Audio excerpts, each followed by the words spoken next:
What's up, y'all, and welcome back to this week's Bourbon of the Week. If this is your first time tuning into the channel, what we do here is we take the bourbons in my collection behind me, we rank them on price, taste, drinkability, we throw them on a ranking sheet, and we see who breaks down to the number one bourbon that I have. What I need from you is comments in the comment section below of bourbons that you want me to try, bourbons that you've had, or bourbon that you haven't had that you want to see where it falls on the list. In the meantime, what I have today, before we get started on the actual bourbon review, is a couple different ice cube trays because I want to show you what my favorite is right now. My fiance Marissa bought this for me. I'm a big ice cube nut. I love the spheres. I love the cubes. I love putting them in a glass. I love the way they look. But more importantly, what I was trying to accomplish was a crystal clear ice cube. Now, I did go online, Amazon, bought a couple of these, got the squares, got the spheres, but it just never made them perfectly clear. I tried double boiling water. I tried using different types of water, distilled water, tap water, fridge water. Tried it all. Couldn't get them out to be perfectly clear. So that's when I found wintersmiths.com. I'll put the link in the description below, but what they do is they provide you with this pot right here. Has two lines in there. They also have inserts. You can buy different inserts. This one's the spheres. This one's the cubes. This one's the spheres. All you got to do, you put these together really simple. They come with instructions. They have YouTube videos as well. But you push this together right here. You pop a couple of these things together so that it stays nice and tight.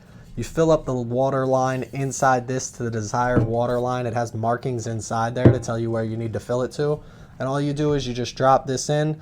The water level is going to rise. Push it down a little bit. The water will come up and it'll fill this up.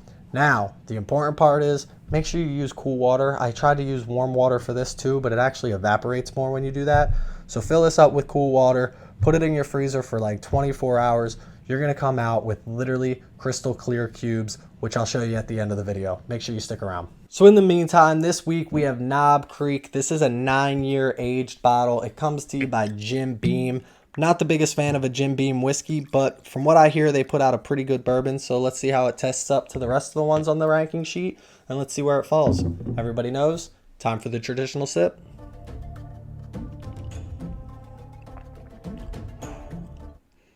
Got a little bit of a heat to it. So the interesting thing about this Knob Creek, it is made by Jim Beam. It does have this 9-year age statement on it, and it didn't always have that. Actually, starting in 2016 up until recently in 2020, they took the 9-year age statement off of the bottle. What I could assume would only be inventory issues rather than pulling the Knob Creek line or waiting another couple of years, however long they had to wait to get every barrel to be 9 years that went into their small batch. They basically just pulled the age statement. They put a couple younger bourbons in there. I don't think it was too much of a difference, but I didn't try any of their bourbons before this year. So I'm curious if you've ever had one of the Knob Creeks between 2016 and 2020, and now you've had one now. Let me know if you notice a difference or not. But getting into drinkability on this does have a lot of heat to it. It does have a little bit of a rye. It's 75% corn, 13% rye, 12% barley. So it's a little bit higher in that rye, nothing crazy. But you can taste right off the bat the rye notes, that spiciness, especially off the end of this sip. At the beginning, you get a couple different flavors that we'll get in with taste. But the majority of what you taste on this right now isn't ethanol. It's actually a spice. It's a heat. It's a 100 proof bourbon. So for drinkability, I'm going to actually give this a pretty good score at like an 8.6. I think an 8.6 is pretty fair. Again, you don't get a big ethanol kick with it. It's pretty, I don't want to say smooth because it does have a heat. It does have a spice to it. But that's not what the drinkability is all about. Drinkability is all about how much ethanol do I get when I've tasted this. And there's not a lot of ethanol when you taste this. It is a spicy heat note, but it is a 100 proof bourbon. So let's keep that in mind when we're sipping it. But that does bring us into taste on this. The taste that you get on this is overwhelmingly that end spice, that end heat. It kind of dominates the glass. And the other flavors that you get are very limited. The flavors that are there, they're not very complex. You definitely get a vanilla. You definitely get a little bit of caramel, a little bit of oakiness as well. But other than that, you're really just getting that spice at the end, that heat. And like I said, it dominates the glass and doesn't really give you the appreciation for the rest of the flavors in there. The one thing about this sip is, though, when you do get that spicy note at the end, it definitely lingers for a pretty good time. So you're not going to have to sip this glass over and over again to keep the flavors going. That last spicy rye note really lingers on the tongue there a little bit.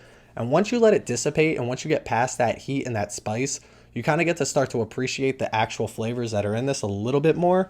And it almost has a fruity kick. It's definitely a sweet kick at the very tail end of everything. If you let it sit, rather than taking sip after sip, if you let it sit there for a minute, you definitely get a fruity note with this, and it's definitely sweeter than I thought it was when I first sipped it. But as for taste on this, we're going to drop this in at like a 7.2.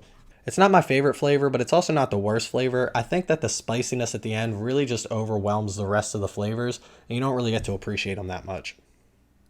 As for price on this, being 100 proof, being a 9-year aged bottle, and being a Jim Beam product with the Knob Creek label, Knob Creek consistently wins awards for actually being one of the most consistent bourbons.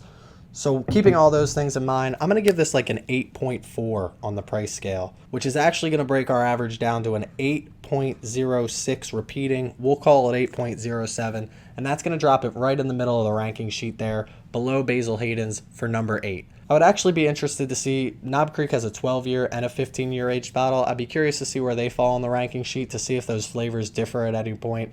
But in the meantime, that's where we're going to put it for right now. I want to thank you for stopping back again this week. Don't drink and ooh, we got to check our ice cubes. I almost forgot. All right, so here we are. We got our ice cubes here. We got our Amazon purchased ice cubes over here, the spheres and the cubes. Then we have our Winter Smith bucket right here. This makes perfect crystal clear ice cubes, and I'm going to show you right now. The big thing about the Winter Smiths is this freezes really cold. To get these rubber parts out, you want to make sure you let it sit for about 15, maybe 20 minutes out in the heat. Let it melt up a little bit. It's not going to do anything bad to the ice cubes. It's just going to make it a little bit easier to get these out. So let's get these out for you, and I'll show you what we're working with. Boom. Pop this out. See what we got. Wait until you see these.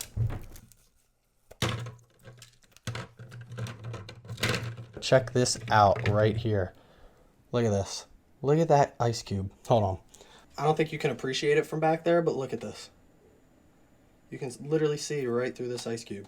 You clean these up a little bit. They got a couple of nubs on them from where it was put together, but this thing is, I mean, crystal clear. Let's compare that to what we got here off of Amazon. This is the Amazon purchase. This is one of the cubes that comes out of the Amazon purchase. Look at this. It's got all that made up in there compared. Look at that. Look at those two compared. Not even close. This thing versus this thing. This is crystal clear ice every time.